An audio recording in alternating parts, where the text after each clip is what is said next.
Good afternoon, everyone. After some pretty inspiring presentations about all this beautiful content, I'm back to mechanics and process and things, I'm afraid, so please bear with me. My name is Simeon Warner from Cornell University, and I'm going to talk about discovery of IIIF resources. So, this is a space station, and as I was thinking about discovery of IIIF resources, I was thinking that it really was just a couple of years ago when we were a very small community, perhaps like the community up here. We knew everyone in every arm of the community. We knew where all the images lived. And it was, well, one, it was getting a bit boring because every presentation showed exactly the same thing, and now we get this wonderful variety. But discovery was then an easy task. And we've seen these numbers. I think I'm the fourth or fifth person to show them today. And I still think that 335 million has got a bit of a wow factor for me. But perhaps I'm the first person who's going to put this in a slightly negative light.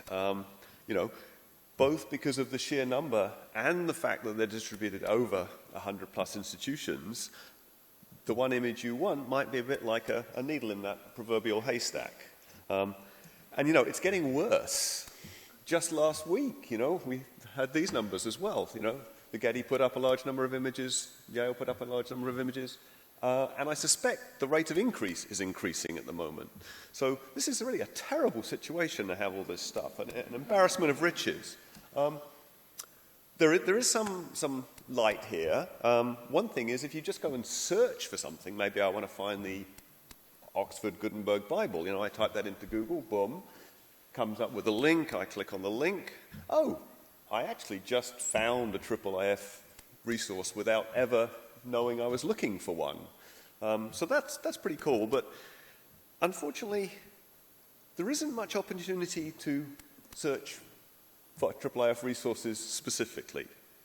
There's no way in Google, in Bing, or any other commodity search engine to say, please give me IIIF resources. At least, if there is, tell me how to do it, because I haven't managed. Certainly any simple attempt to search on terms like IIIF image will get you lots of slide decks talking about IIIF, but not many IIIF images. So we have a discovery problem.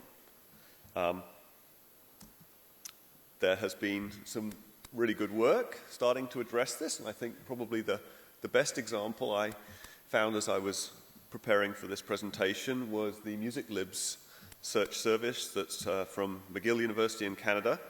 And this is work to build a community or subject-specific search service. In this case, digitize music scores from a number of sources. So with my limited knowledge of music, and I thought, I'm in Italy, let's search for Monteverde, and I get a bunch of hits, including results from Gallica, from BNF, as we just heard, and Inset Archive and other places. So I clicked through to this one from Gallica, I think, and whoops, what did I do? Wow. I don't know what's happened. Sorry, I'll try that again. Wow. Okay. Whew.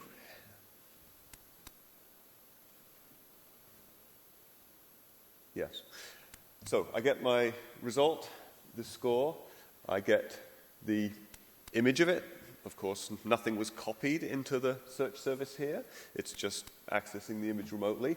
And I get metadata on the right-hand side describing it, including links to where it came from. So that's a sort of a small success, but we don't have that replicated for all of IIIF. So that's led to a lot of discussion over the past couple of years about how do we fix that. And I think one of the understandings we've come to is that there's a whole set of overlapping scopes for what we mean when we talk about discovery. We could talk about trying to build aggregations and tools that search over any sort of IIIF content. So there's been an experiment from Brumfield Labs called Pontiff, which is an attempt to play with that. It's very much experimental. There are also large online content vendors who would like to aggregate all IIIF content in their sorts of offerings. I understand, is Bill here? ArtStore, for example, have expressed interest in building a search service over more than just the IIIF content they have. Then there's the notion of, like the one I just showed you, MusicLibs, the idea of selective aggregation. Perhaps I want to build a portal for 17th century manuscripts or a portal for digital microscope images or something like that. So you've got some sort of smaller scope and a particular collection policy. And just the idea that, you might be building this service as a virtual collection spanning a set of institutions. And I think sometimes we forget perhaps the last bullet on this list, which is the idea that if you have a discovery system, a way, in a standard way, to publish what's available from your service, you might even use that internally, because you've then got an internal interface to say, I can use whatever stack I want to present my IIIF content, and I'll just bolt on this search service, but because it works in the standard way for harvesting and keeping up to date, I don't have any lock into a particular siloed system, and that is a benefit. So, just at the end of last year, we created the IIIF Discovery Technical Specification Group. And as Sheila was explaining, but I'll just say it again, the idea of the technical specification groups is that separate from the community groups, these groups are really intended to come up with specifications. So the output of this group will be work towards a specification for discovery. This has been going on now, I suppose, for 6 months, and we have really well-attended bi-weekly calls. And the charter breaks up our intentions into 4 areas. The first of which is crawling and harvesting. So this is an attempt to answer the problem, how does a service find and get descriptions of all the available IIIF resources that follow its collection policy in some sense? And we should underscore here that this is not about crawling and harvesting the images. This is about crawling and harvesting the IIIF descriptions of the images and where they live. IIIF is foundationally based on the idea of remote use, so this is a modest data transfer problem rather than a massive ship your hard drives around problem. Hopefully, the results of this work will be a format for publishing lists of resources. That's probably the most significant deliverable of this part of the work, but also then recommendations for how to process these lists, validation services for checking. This is really useful for people who are putting up a service and want to make sure it's going to be harvested correctly. We'll need some sort of registry of different institutions at lists or endpoints. There's been a little bit of work in an ad hoc way with something called IIIF Universe, which is not really a sort of sustainable way to do that going forward, but is a useful resource right now for people looking for lots of endpoints. And hopefully there'll be reference implementations of software to do that. So the major area of discussion at the moment is really around harvesting approaches, and this, I guess, the last few calls have been about this. The front runners at the moment are harvesting just based on the native IIIF collection structure, which is part of the presentation API. So many sites have that already, a starting top page which lists a collection of collections and some levels down through to all the individual manifests of the resources. The alternative approaches that are most common are based around sitemaps. This is the infrastructure that major commodity search engines use to find pages.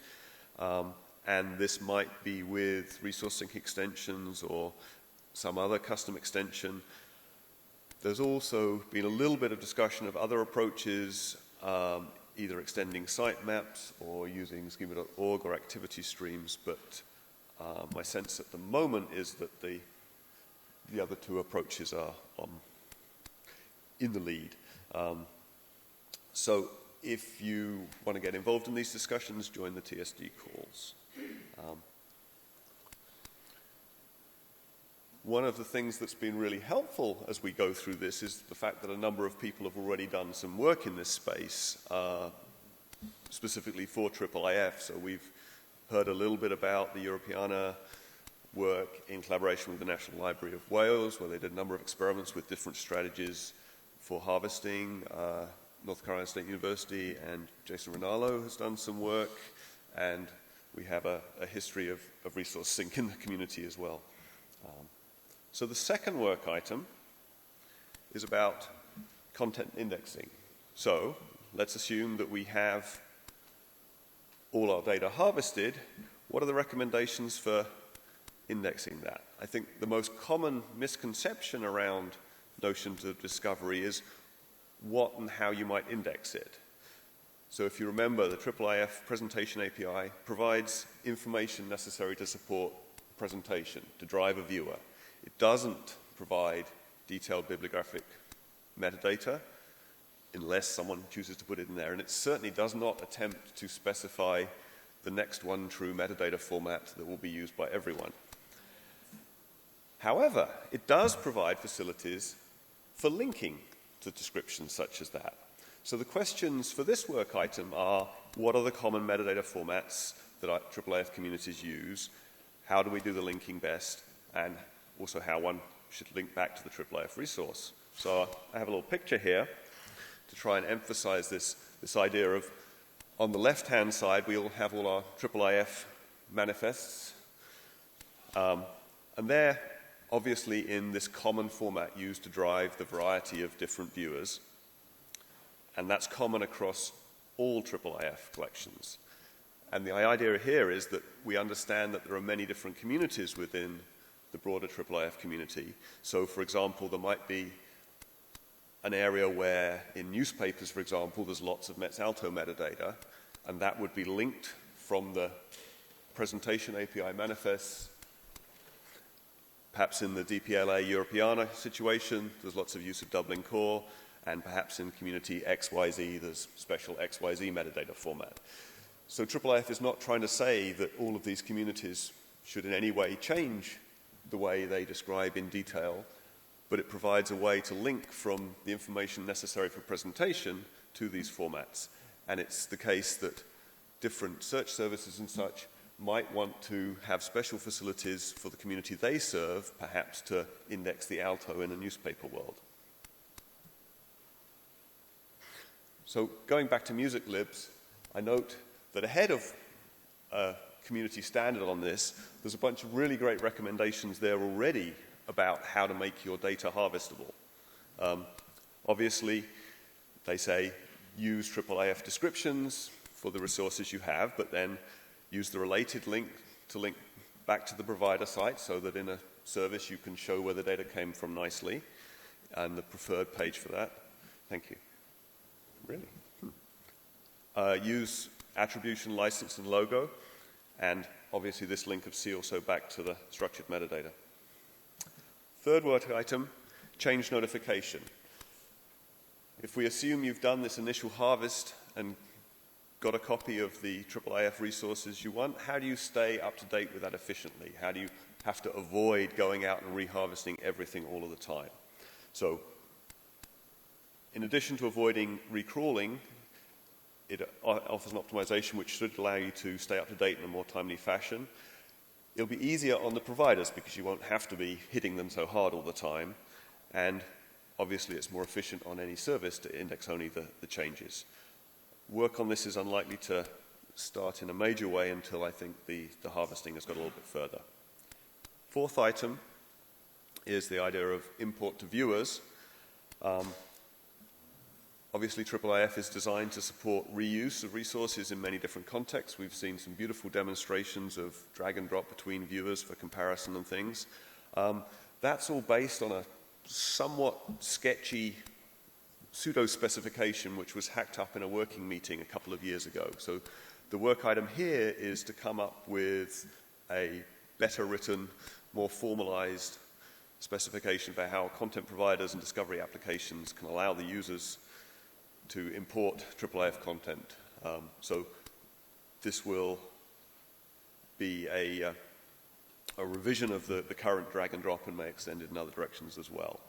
We've done a set of use case collection, which was pointed out to me by Antoine this morning, but actually we've got 16 now, as opposed to yesterday when I'd taken that slide. And we have a small subgroup.